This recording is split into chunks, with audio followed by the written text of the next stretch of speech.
nekhali. So manje uthi lo muntu if esesuka eduze kwakho useyehla manje uoxytocin ngaphakathi. But manje umzimba uyayidinga leya feel good akade eyithola. So kuzokwenzakalani ke uma esehla lo oxytocin okade kwenza wena ufila ngathi usondelene nalomuntu, le oxytocin akade kwenza uzizwa ngathi uphephile muna lo muntu. So meaning suzozizwa wena ungasondelena ngathi lo muntu kude njengengane elahlekelwe unina, okay? Sibiza ngokuthi separation anxiety leyonto. Soba nexhala lokuthi ngihlukene, kunokuhluka, kune-gap. So nakuwena unesihlokozane nje umphefumulo wakho kuba ngathi khona nje into engilahlekele. Kanti ngoba sokwehleke leya chemical leya ngoba yokuthi lo muntu manje senihlukene siyahla manje leya chemical. But ngaphezulu kwaloko sugcina even wena suzizwa manje ungaphephile. So the minute usizizwa ungaphephile ngoba leya hormone bekwenza uzizwa ngathi uphephile ngoba useduze kwakhe, alright? Suzizwa ungaphephile, ungaphephi ukwenzani, kukwenza usabe. Ngesikhathi ususaba kwenzekalani, umzimba wakho ukhipha le chemical stress manje ukuthi uyasaba, le ekwenza ukuthi ube nexhala.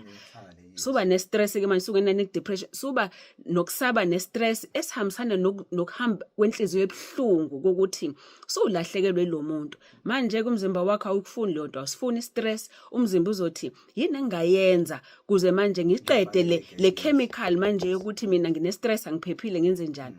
So if u-X esesondela kuwena kuba ngathi kuyisicazululo ngoba nansi impendulo, uyabona naku la leya chemical yami yaphela lapha yakulwa muntu. So if ngisondela kulo X, if ngilala naye isikhashana umzimba wakho uzoyinyusa futhi leya chemical kuba ngathi uyibheme uyitholile iwunga encane yokuthi ubheme kuthi gozololo kancane, okay?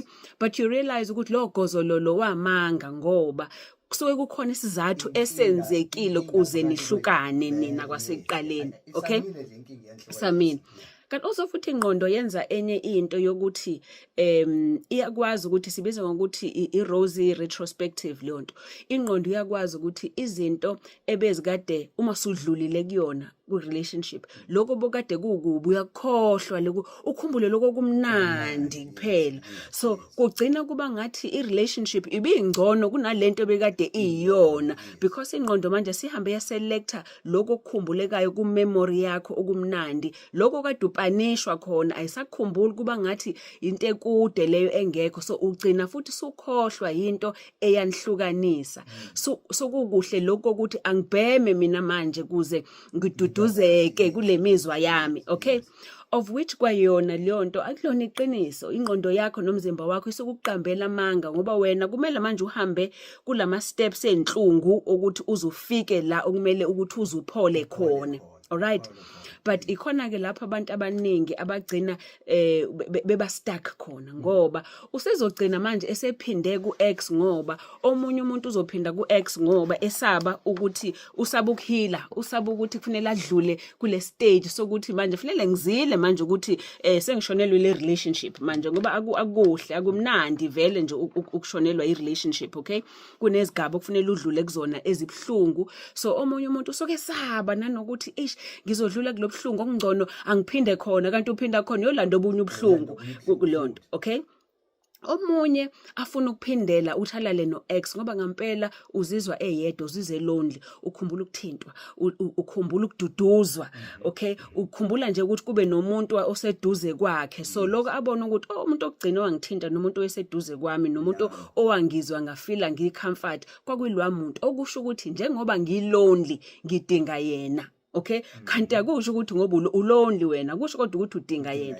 Kodwa ngesikhathi ulonely ku-easy ukuthi wena uzitshela ukuthi umnikazi wenjabulo yami ilwa muntu, kanti also umnikazi obuhlungu bakho, okay? So ngesikhathi usumbuyisa empilweni yakho sulala naye, alright, lapho sokuqala khona ke manje sokuvela ezinye inkinga ngoba wena uzolala naye uzitshela ukuthi uzoduduza uzovala leya gap leyana, kanti yena mhlambe i-hit and run naye kwayena nje ubefuna either ukurevenge alale nawe or kwayena une-stress le khona uziduduza ngawe, okay?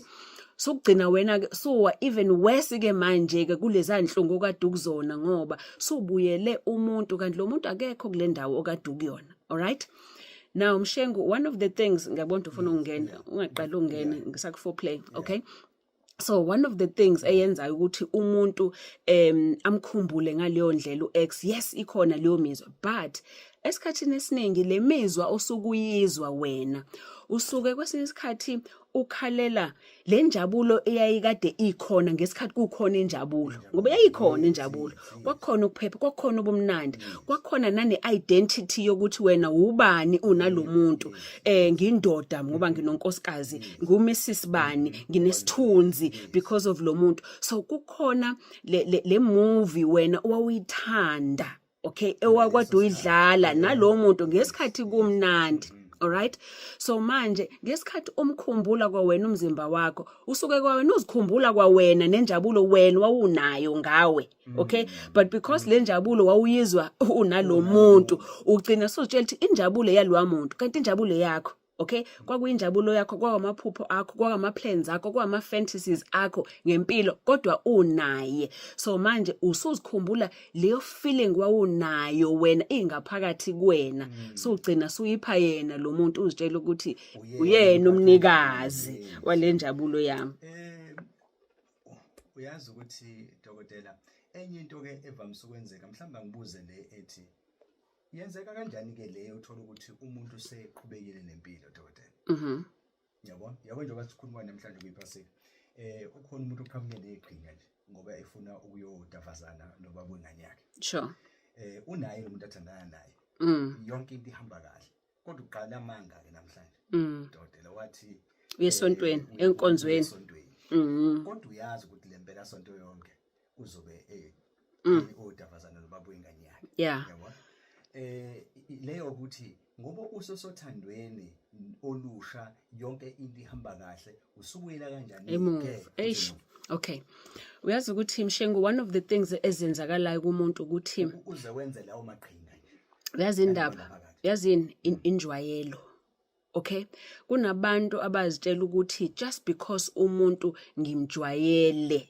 okay agcine secabanga ukuthi ngidalelwe yena kanti umjwayelo nakhumbula ukuthi uX umzimba wakho uyamazo X umzimba wakho kwesinye isikhathi even nokuvukelwa ungathola ukuthi uvukelwa kangcono kuX ngaphezulu kwalo muntu omusha you know why because uX because umjwayele khumbula ukuthi ngesikhathi kumdavazo ngesikhathi wena uzovukelwa one of izinto ehlale sizisho sinawo ukuthi kuze uvukele kubalekile ukuthi umzimba wakho mawube relaxed ngoba ngesikhathi umzimba wakho uphumlile urelaxed uzizwa uphephile uzizwa ukuthi ungajajeki uzizwa uwena yilapho negazi lakho nemthambo ivuleka igazi likwazi ukugijima liye kwizitho zakho zasekameleni kuze kuvuka induku kuvuka ubhontshise kube mnandi imizwa ibe khona now uX because umjwayele wazi touch yakhe wazi ukuthi ife kwenza kanje uzokwenza kanje next yena umuntu okuzizwe kuyena angathi ngoba lento ngiyayazi umzimba wakho uyarelaxa kangcono kuyena ngoba umjwayele kugcina ngempela because umzimba wakho usuyarelax suzovukelwa even more ngaleso sikhathi naye because umzimba wakho uyarelaxa unaye okay but inkinga yila uzovukelwa ngaleso sikhathi leso if kuukuthi niyaphinda nino X or sunama expectations so ayisavumi lento ngoba manje sokuvukwa izibhidi lezi ezinye bezikade ziniphethe or mhlawumbe kwayena lo senze excuse manje kuyiphasika is because kukhona already into engekho right kule relationship useyuser uX manje ukuthi one aziduduze useyuser iX as ipainkiller yemizwa ngoba kunemizwa angayitholi ngale ayifuna ngapha kuX so uyamyuza naye lo muntu oX kuze kuphele lemizwa mhlambe le khona futhi kuyimizwa yokuthi uzizwa mhlambe akafithi kahle kulomuntu iself esteem yakhe iphansi so uzama ukuzivusa ukuthembeka kwakhe ngokuthi mina ngiyafunwa ngoba mhlambe lapha akazibone efuna but uyazi kunento ongafunakala ukuthi Mshengu silibale ukuthi kunezinto phecelezi sithi ama attachments uthola ukuthi kunomuntu owakhula ngendlela ethize. Alright and uthanda lo muntu othize njengoba lo muntu lo umkhumbuza ubuyena lokhu akaba uyena kuqala or mhlawumbe lese umuntu wesifazana lo muntu wesifazane lo uyise we umuntu wengamnakile wengamthanda uyise ehamba nabanye abantu besifazane engamnikeza isikhathi or umuntu wesilisa walahlo unina alright lo muntu will always ezama ukuprove ukuthi if nginomuntu lo muntu ngizokwenza sure ukuthi angeke angishiye njengoba ngashiye umanye uma ngashiye ubaba so uthi ifeke ashiwa umuntu thizeni, lo muntu always uyoba nepower kuyena, uyobe hlala njalo efuna ukuthi angibuyele kuloya muntu, kanti yena ufuna ukobhanda inxeba lenziwa umzali ngalo muntu lona, okay?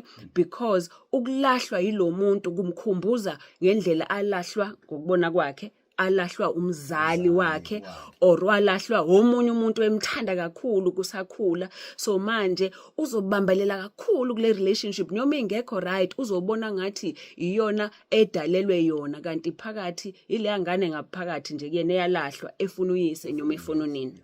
Kuboneke mlaleli